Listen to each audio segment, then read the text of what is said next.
रोज़नामा ख़बरें में आपका खैर मक़दम है, स्वागत है। हमारे साथ हैं बहुत ख़ास मेहमान जो औक़ाफ़ से मुताल्लिक़ बहुत जानकार हैं और उसकी टेक्निकल पहलुओं पर इनकी गहरी नज़र है। और सिर्फ़ टेक्निकल पहलुओं पर ही नहीं है, बल्कि उसके क़ानूनी जो बहुत सारी चीज़ें होती हैं, डायमेंशन होते हैं, उसके बारे में भी ये बख़ूबी जानते हैं। आप समझ गए होंगे कि हमारी मुराद है जनाब जावेद अहमद से, जो वक्फ़ वेलफेयर फ़ोरम के चेयरमैन भी हैं। जावेद साहब, पहला सवाल ये है कि जेपीसी अपने आखिरी मरहले में पहुंच गई है और उसका ये आखिरी दौरा है जो ये 6 स्टेट में कर रही है। अब तक की जेपीसी की कारकर्दगी से, उसकी कार्यशैली से आप कहाँ तक सेटिस्फाई हैं और क्या आपको लगता है कि वो ईमानदारी से अपना काम कर रही है?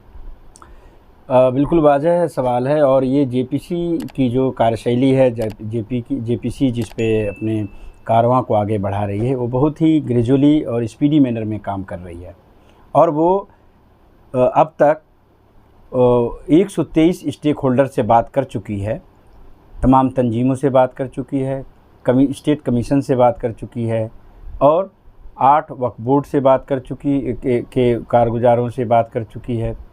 साथ ही साथ उसने तमाम हिंदू मजहबी तंजीम से बात कर चुकी है, मुस्लिम तंजीम से बात कर चुकी है। इसके साथ साथ उन तंजीमों से, उन डिपार्टमेंट से बात की है जिन्होंने वक्फ बोर्ड के ज़मीन पे उन्होंने इल्लीगल इंक्रोच किया है। जैसे दिल्ली में डीडीए है, एमसीडी है, फॉरेस्ट डिपार्टमेंट या और लोकल डिपार्टमेंट हैं जिनको इन्होंने आर्कियोलॉजिकल सर्वे ऑफ इंडिया, जो बहुत ही तकरीबन 600 ऐसी औकाफ़ हैं पूरे हिंदुस्तान में जिस पे आर्कियोलॉजिकल सर्वे ऑफ इंडिया का कब्जा है। उसका बहुत कंट्रोवर्शियल रोल रहा है माजी में एएसआई का। यस, इनको मौका दिया इन्होंने। और मौका देने के साथ साथ अभी तक जेपीसी की चूँकि कॉन्फिडेंशियल मीटिंग है, जेपीसी की सारी कारगुजारी कॉन्फिडेंशियल है और ये जिस तरह से जिस स्टेक होल्डर को बुला रही है उसमें जो रियल वक्फ यूज़र है, यानी जो मुसलमान है, मोमिन है, जिसका वक्फ से डायरेक्ट ताल्लुक़ है, उनकी तादाद कम है। और ये भी लगता है कि जो जेपीसी में सरकार और विपक्ष के जो लोग हैं वो उनके तालमेल के न होने से अब एक ऐसे मरहले में पहुंच गया है कि जैसा आपने कल ख़बरों में देखा कि आसाम में पहुंचने के बाद जेपीसी के अपोजिशन के एक भी मेंबर उसमें शामिल नहीं था।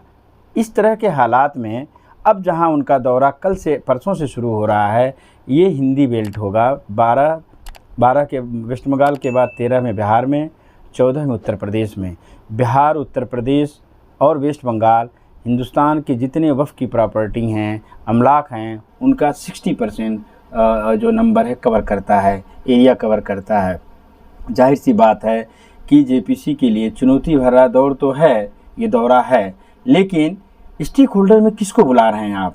क्या वो आ रहा है जो मुतवल्लियों को रिप्रेजेंट करता है? क्या वो आ रहे हैं जिनका एक गहरी समझ ज़मीनी और सतही तौर पे काम है, जो आने वाले वक्फ बिल के बारे में अपनी नज़र रखते हैं? किसी ट्रस्ट, किसी तंजीम, ऐसे तंजीम जिन्होंने रिफॉर्म पे काम किया हो, जिन्होंने बेदारी पे काम किया हो, जिन्होंने इसके डायनेमिक अप्रोच पे काम किया हो, तो आप देखेंगे कि अभी ऐसे लोगों की वहाँ पे मुस्तैदी या मौजूदगी नहीं के बराबर है। तो आप भी किस बिना पर कह रहे हैं कि उन्होंने जो नॉन स्टेक होल्डर हैं उनको ज़्यादा बुलाया है और जो वाकई जिनका ये मसला है उनकी वहाँ नुमाइंदगी कम हुई है? आप अगर उनके मीडिया ब्रीफिंग से देखें जो उनकी अवेलेबल है, जो न्यूज़ में है, या वैसे जो लोग हर उनके एक जो है उनके एक शेड्यूल नेट पे आपको मिल जाएगा कि वो आज किससे किससे मिले हैं, तमाम उनकी लिस्ट है। उसमें आप देखेंगे कि तमाम उन तंजीम जो आरएसएस बीजेपी से उनका ताल्लुक़ है, जैसे मुस्लिम मंच है, तमाम ऐसी मंच हैं, पासमानदा हैं जो उनकी विंग है, ये इन लोगों से मिले हैं। और जैसा मैंने आपको बताया कि तमाम किसान को भी आगे लाया गया कि वक्फ के ज़मीन पे किसानों का जो है का क्या राय है। तो ऐसे स्टेक होल्डर को लाए जिनको वक्फ के बारे में या उसके वक्फ के नुकसान और वफ़ के मीनिंग के बारे में उनके जानकारी नहीं है। तो क्यों इसकी क्या नीयत कुछ ख़राब लग रही है आपको? मंशा ख़राब लग रहा है, क्या है? मंशा के साथ साथ जो तरीक़ेकार है वो भी संदिग्ध। सरकार ने जेपीसी के कारकर्दगी से सरकार संदिग्ध हो गई। क्यों कि जो नैरेटिव है वफ़ की तादाद पे, वफ़ के कारगुजारी पे, भ्रष्टाचार पे, उसके मिसमैनेजमेंट पे। तो ये सरकार भी 10 साल से ज़्यादा है। कुछ स्टेट में तो गुजरात, मध्य प्रदेश और आप देखेंगे कि और भी ऐसे स्टेट हैं जहाँ पे बिहार में कि यहाँ पे इनकी कोलिएशन है। बहुत सारे स्टेट में बीजेपी के, आसाम में भी उनकी गवर्नमेंट है, लेकिन वहाँ भी उनकी बेहतर कारगुजारी नहीं है, कोई तब्दील नहीं है, भ्रष्टाचार पे कोई लगाम नहीं लगा। भ्रष्टाचार के अलावा जो अतिक्रमणकारी हैं उन पे भी कोई कार्रवाई नहीं हुआ। तो सरकार कह कुछ और रही है, जेपीसी कर किसी और पे रही है। सरकार ये कह रही कि भ्रष्टाचार से मुक्त हो जाएगा।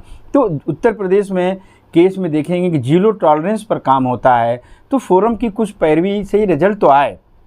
तो अगर उत्तर प्रदेश में अगर फोरम के और तंजीमों के कोशिश से, वक्फ बोर्ड के मदद से अगर 500 से ज़्यादा बीघे ज़मीन को अतिक्रमण मुक्त कराया जा सकता है, तो सरकार की अगर विल पावर हो और वक्फ बोर्ड को काम करने का मौका फ्रीली अगर दिया जाए और तमाम उन तंजीमों को सरकार के तरफ से मदद मिले, तो ये अतिक्रमण मुक्त हो सकता है। आपके जवाब से 2 सवाल पैदा होते हैं। एक तो ये बताएं कि मुल्क के अंदर कितने वक्फ बोर्ड हैं और कितने वक्फ बोर्ड की तरफ से, यानी स्टेट की तरफ से जवाब जेपीसी में जो है पहुंचा है। पहली बात तो ये।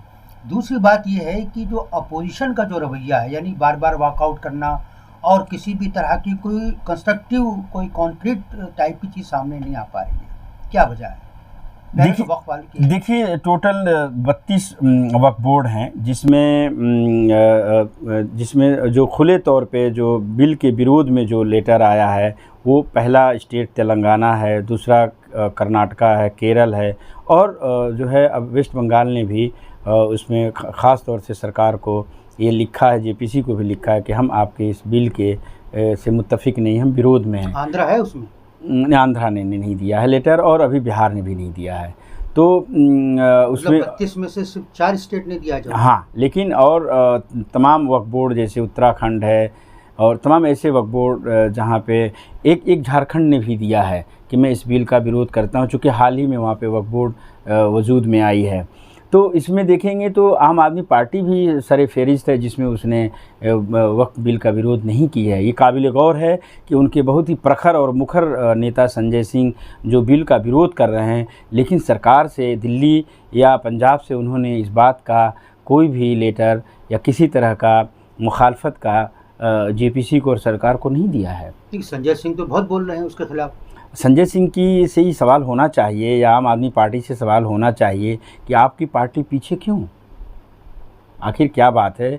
किन मजबूरियों के साथ सरकार के साथ आप ये साना बसाना है? वैसे तो इनके हर मामले में संजय सिंह को हर जगह पाया जाता है, लेकिन अभी तक ये इनका संदेह है इस बिल के बारे में, आखिर इनके पार्टी का रुख क्या है।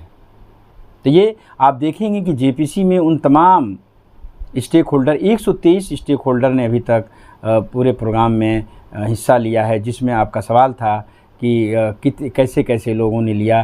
तो उसमें तमाम वो तंजीम हैं जिनका वक्फ बोर्ड से या वक्फ से डायरेक्ट ताल्लुक़ नहीं है। ज़्यादातर ऐसी तंजीम है। मुसलमान या जो वक्फ यूज़र है, अब इस वक्फ यूज़र में आप जिसका डायरेक्ट ताल्लुक़ है इबादतगाहों से, उसकी ज़मीन जो अचल संपत्ति है, तालाब है, बागात है, तो ऐसा नहीं कि पूरी वक्फ जो है 100% इबादतगाह है या 100% उसकी ज़मीन एग्रीकल्चर है या कमर्शियल है। तो वक्फ एक लीगल सेंसिटी है जिसमें जेपीसी की इस नए भारत में जो उसका कारगुजारी है वो जनता में एक संदेश जाना चाहिए कि हम एक बेहतर बिल के लिए कोशिश कर रहे हैं। अच्छा, आपको क्या लगता है कि क्या ये जो नीतीश कुमार हैं और चंद्रबाबू नायडू हैं, आपका अपना विज़न या आपकी अपनी ओपिनियन क्या है? क्या ये लोग जो हैं वो सरकार का साथ देंगे या ये गैर हाजिर हो जाएंगे या ये उस बिल की मुखालफत करेंगे? आपको क्या लगता है? देखिए, तो वक्त बताएगा, लेकिन अभी जो सरगर्मियां हैं, जो उन पे पॉलिटिकल प्रेशर है, ये दोनों पार्टियों का दारोमदार सरकार पे पूरी तरह से है, इन दोनों पार्टियों का। लेकिन जो इनकी जो इनके तौर तरीके हैं, जो इनकी कार्यशैली है, ये इस बात से तो इत्तेफाक पार्शली करते हैं कि सभी जो प्रावधान हैं, सभी जो अमेंडमेंट हैं, वक्त अमेंडमेंट बिल जो 44 अमेंडमेंट है तकरीबन कमोबेश, इस पे सब पे वो एग्री नहीं है, लेकिन उस पे सरकार से वो बात कर सकती है, लेकिन विरोध करने की तरफ से उसकी नीयत नहीं दिखती है। कोई ऑफिशियल स्टेटमेंट दोनों की तरफ से नहीं, ये नहीं आएगा भी नहीं, क्योंकि देखिए जो बात है बहुत वाज़ेह और साफ़ है। सूत्रों से ये पता है कि बिहार सरकार जो है नीतीश कुमार की जो है बीजेपी लीड है, वो विरोध नहीं कर सकती, क्योंकि कुछ बिंदुओं पे वो सरकार से रजामंद की बात करती है, जैसे कि कलेक्टर को अधिकार देना या ट्रिब्यूनल में उसके ताकत को कम करना, या 5 साल का मुसलमान का जो डिफिनीशन है, या तमाम उन लोगों को इन्वॉल्व करना, छोटे छोटे जैसे आंगन खानी है, बोहरा है, ये ऐसी चीज़ें हैं, या मैनेजमेंट जो है जिसमें गैर मुस्लिम का उसमें शामिल होना, इन ऐसी चीज़ों पे वो रजामंदी के लिए सरकार से बात कर सकती है, लेकिन विरोध नहीं कर सकती है। आपको ये लगता है कि ये बिल इसी सेशन में पेश होगा और इसी सेशन में पास भी हो जाएगा? जैसी जेपीसी की रफ्तार है, काफ़ी बार फुटिंग पे काम हो रहा है, इसकी रिपोर्ट पे काम हो रहा है, तमाम एक बड़ी जमात इसके में काम कर रही है, जो सरकार की भी मंशा है, और तमाम ख़बरों से और स्टेटमेंट से ये लगता है कि जैसा कि पहले भी इनको टाइम जो दिया था कि जो विंटर सेशन होगा उसमें ये बिल जो है, रिपोर्ट जो है सबमिट हो सकती है, सरकार उसको एक्सेप्ट करेगी, आगे बढ़ाएगी, ये अभी देखना बहुत ही दिलचस्प होगा ये। तो आपको लगता है कि ये मामला 50-50 है, मतलब बिल पास हो भी सकता है, इस सेशन में नहीं भी हो सकता, आप ये कहना चाह रहे हैं? ये पूरी तरह से सरकार के अपने फैसले पर है, कॉन्फिडेंस पे है, क्योंकि ये मामला सिर्फ पॉलिटिकल नहीं है, ये पॉलिटिकल के साथ साथ जिसका जो मैंडेट है, जिस हिंदुत्व के ताकत पे सरकार अपना फ्यूचर मुस्तकबिल तय करना चाहती है, उसको ये लगता है कि इस बिल से या इसमें वफ़ के जो अमलाक पे जो सरकार का कब्ज़ा होगा और उसमें जो वफ़ का नुकसान होगा, या वफ़ के तमाम ऐसी प्रॉपर्टी जिसमें इबादतगाह हैं, उससे वो चाहती है कि मैं ये संदेश दूं कि सब कुछ वफ़ में ठीक ठाक नहीं है, और वफ़ के अमलाक जो हैं ये काफ़ी हद तक जो हैं ये सरकार के ज़मीन पर हैं। लेकिन स्टोरी डिफरेंट है। स्टोरी ये है कि तमाम 1947 के बाद रिलीजियस एक्ट भी आया, 1991 में वर्शिप रिलीजियस एक्ट भी आया, जो कोर्ट में आपने देखा कि ज्ञानवापी में उसकी वजूद पे क्वेश्चन लगा है। साथ ही में दिल्ली में तमाम ऐसी इबादतगाहों को मिसमार कर दिया गया, डिमोलिश कर दिया गया, रिलीजियस कमेटी एक वजूद में है। तो सरकार ये समझती है कि अगर वफ़्त में एक्सक्लूसिव बिल आ जाने से बहुत सारे उसके ऐसी ज़मीन हैं जो विस्टा प्रोजेक्ट में हैं, या उत्तर प्रदेश, तमाम ऐसे प्रदेश हैं जहाँ पे ज़मीनें इनको वेलफेयर और डेवलपमेंट के लिए चाहिए। लेकिन इन बीच में आप देखेंगे कि सुप्रीम कोर्ट ने बड़ा ऐतिहासिक एक फ़ैसला सुनाया कि सरकार रोड चौड़ीकरण विकास के नाम पे किसी भी संपत्तियों को मनमाना कब्जा नहीं कर सकती। ये थे जावेद अहमद, वक्फ वेलफेयर फोरम के चेयरमैन। उन्होंने औक़ाफ़ से मुताल्लिक़, वक्फ बोर्ड से मुताल्लिक़ उन पहलुओं की जानकारी दी है जो आम तौर से हमारी नज़रों से ओझल रहते हैं और उनके बारे में हमें ज़्यादा मालूमात नहीं है। लेकिन उन्होंने बुनियादी सवाल ये उठाया है कि ये दरअसल बीजेपी की हिंदुत्व आइडियोलॉजी का एक हिस्सा है ये बिल। तो हम समझ सकते हैं कि इसके कितने ख़तरनाक मुज़मरात हो सकते हैं।